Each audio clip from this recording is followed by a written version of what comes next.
that's what we've got to try and like do, is like make people feel like they're part of the adventure, you know? So like they're inside the car with us. Where are we going?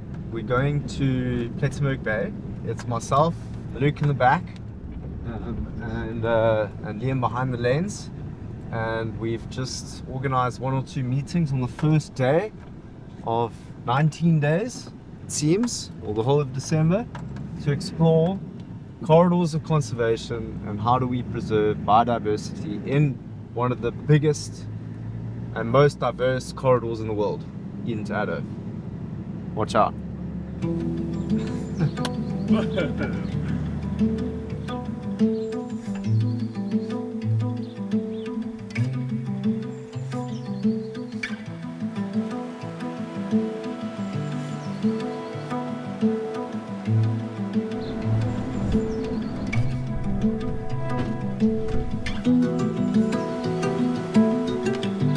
Welcome back to Keystones Expedition. Here we are above a whole bunch of seals. The name Robberg actually means mountain of seals, and you can almost imagine when the settlers came here many years ago, and when there weren't many people here, how many seals actually existed on this mountain. This is what the great whites would have predated on, what they do predate on. Sorry, fucking stupid horsefly is biting me. So a big part of this corridor conservation story that we're following here is actually just asking the question, what did exist in these regions many years ago, and how do we start bringing in a space for wildlife? How do we design for wildlife in a way that they can also exist amongst our human populations? The Robberg Marine Protected Area is one of the most biodiverse coastlines in the world. With abundant marine life, encounters between humans and wildlife are inevitable. Plettenberg Bay's beaches are closed this hour. This follows a fatal shark attack at Central Beach this morning. They recovered the body of a female from the water. Sadly, the 39-year-old female from Cape Town has been declared deceased. We are appealing to the public to be cautious around the coastline in Plettenberg Bay, but also along the coastline of the Southern Cape. When? Yes. How's it? It is a lot safer for people to swim and surf here because of the spotters. 2-3 months ago I had an encounter. That was my first encounter with a surfer that was down here, and I had a white shark. So I had to let him know there's a shark, and luckily nothing happened. So I have a horn here, you see this one? We use this to communicate down with the people. So if they hear that horn, they will go out immediately. How does the community feel about sharks after those 2 people were attacked and killed? People will be afraid, I know, but that's why we are here. And that happened before shark spotters. That's why we started. And since we are here, that never happened. We don't trust them at all fully because they're wild animals, you know. So yeah, I don't think they're really that bad. It's like human make them. Oh yeah. Yeah, can you see there's 2? 1. Can you? Yeah, that's a bronze whaler. Yes, there. You see this dark spot, the black spot? Yes. There's a bronze, and you see the round thing, the other dark spot, that's a stinger. Our time with Dwayne revealed a conflict within this area. It's a battle of different species, each with their own objectives. For sharks, they've hunted these coastlines for food long before humans arrived, while seals fight to raise their young and grow their population. Yet a key issue remains. It's our lack of understanding and knowledge on sharks and their behavior, and our responsibility as humans when we enter their habitat. So why do the sharks come here in the winter? What we've observed is that the breeding season for the seal colony on Robberg, which now stands at about 9,000 to 10,000 seals, starts in the summer. So we think there's a strong correlation of newborn seal pups entering the water and then the white sharks coming to get easy food. The world was beginning to take shape and our understanding was growing. But from the land we could only see a part of the story. To truly understand these marine species, we had to immerse ourselves in their world, where their behaviors, interactions, and their ecosystem come to life. So, What are we doing? we were just sitting down for breakfast and a coffee, planning our day, and all of a sudden here we are about to go on a boat expedition. We're gonna go film the seals and bronze whalers at the Robberg Nature Reserve, which is exactly where we were the other day. So now we're just getting a sort of different perspective from the whole setup, and we're really excited.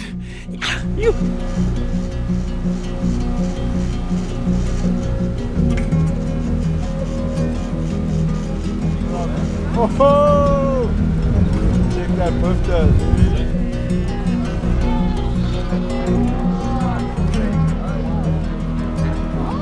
Keystones is currently on a boat out at the Robberg Peninsula, the mountain of seals. As you can see, there are so many seals. We've just been told it's the pupping season, so there are a lot of youngsters on the rocks. You can actually hear them. So I'm trying to see if I can jump in. Surrounded by all these seals here. Feeling very underprepared, but we've got the underwater housing and that's pretty much all we're going to need. Have a good time, man. Bob, I love you.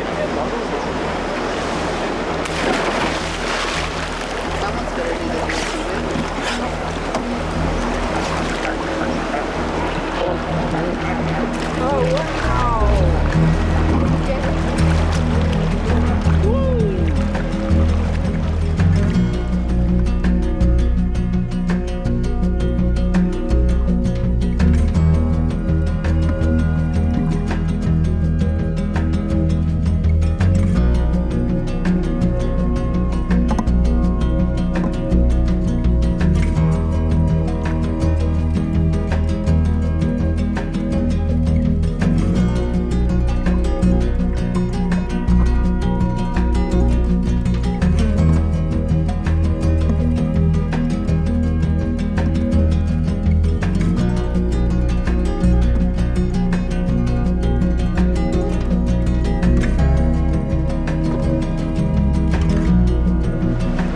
Incredible. I've never swum with so many seals in my life. They get pretty inquisitive. They sort of come right at you like, what are you doing? Who are you? And then they go poof. Good. And I checked a few of them Grab that. playing. Hand here? I saw a few of them playing with each other and they've got some big molars. They can do some damage, I think, if they get a hold of you. But they're super playful. They're cute little, they call them like the sort of Labradors of the ocean. And you can see that. It looks like you've got a Labrador. Oh, there's one, yeah. That was a little bit terrifying. It was quite. But sensational at the same moment. The seals are extremely inquisitive.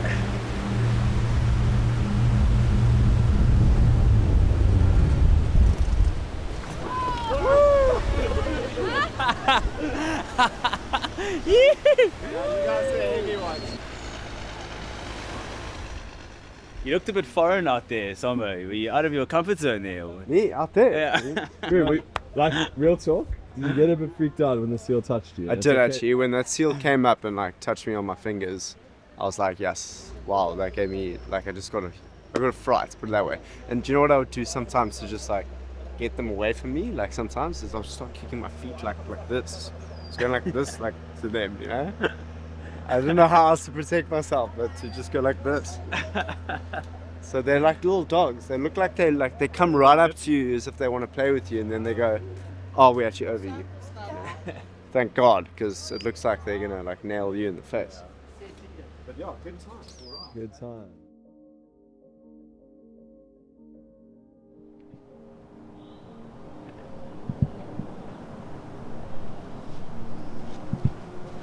Car keys.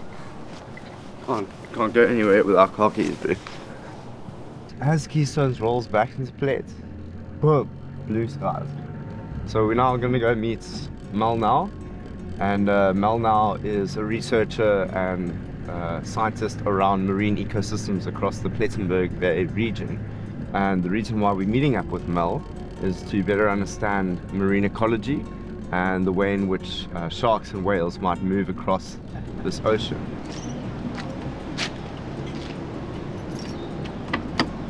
Child lock still on, Red. There you Cool, man. Come now, run now. I can't see what I'm going at. Okay, you're losing time. Quick, come Go, down. Luke, go. Come down, go, go, go. Go, Luke, go, Luke, go, Luke. Go, Luke.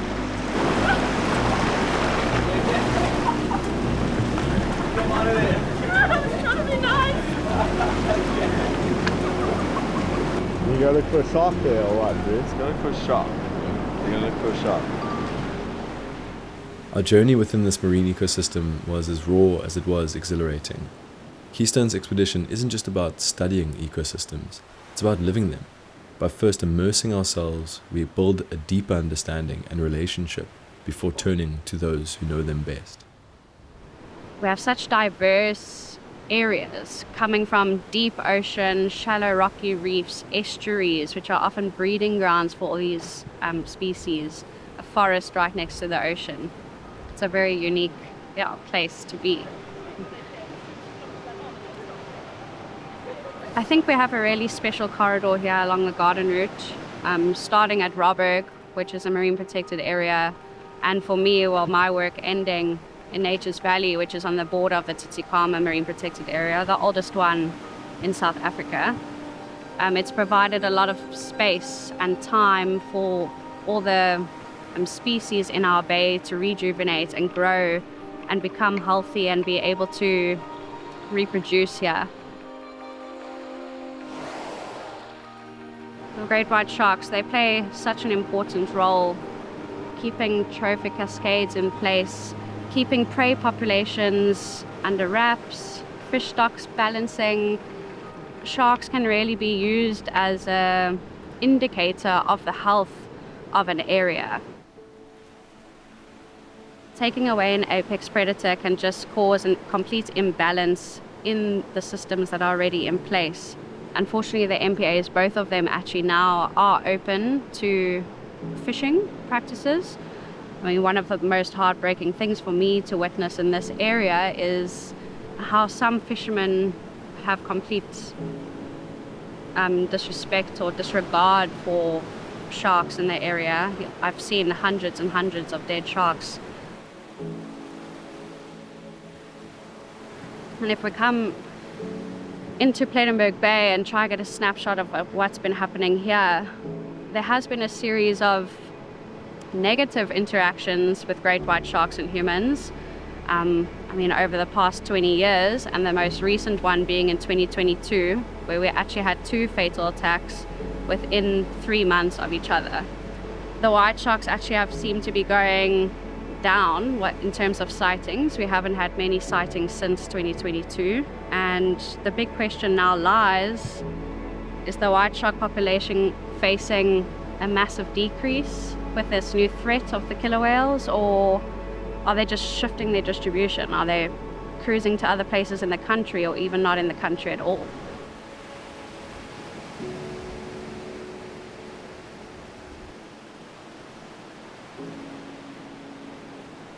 We're standing at a beautiful place in the world where salt water meets fresh water, an estuary system teeming with life. And it's actually a good reflection as to how we're feeling right now. We're teeming with life. There's a fire inside everyone within the team, and we're excited to take on another day of Keystones. Leave no trace, eh? That's a book. Leave it better than we found it.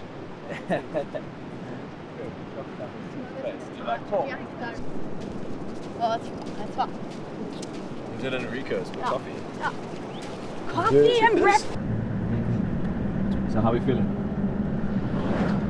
I'm feeling good. Had an incredible morning. Had a walk down to where were we? On the right side, I'm sorry. Me Yeah. I love how we say we've got to rush to get around. Yeah. Games come first. As we step away from these marine ecosystems, one truth remains. Nature is not separate from us. We are a part of it, and the questions we ask today will shape the world we leave behind. And perhaps the answers were never meant to be final. The connections we've witnessed, the resilience of these landscapes, and the passion of those fighting for their protection remind us that there is still hope. If we listen, learn, and take action, the future of these wild places is still unwritten, and together we can help shape it.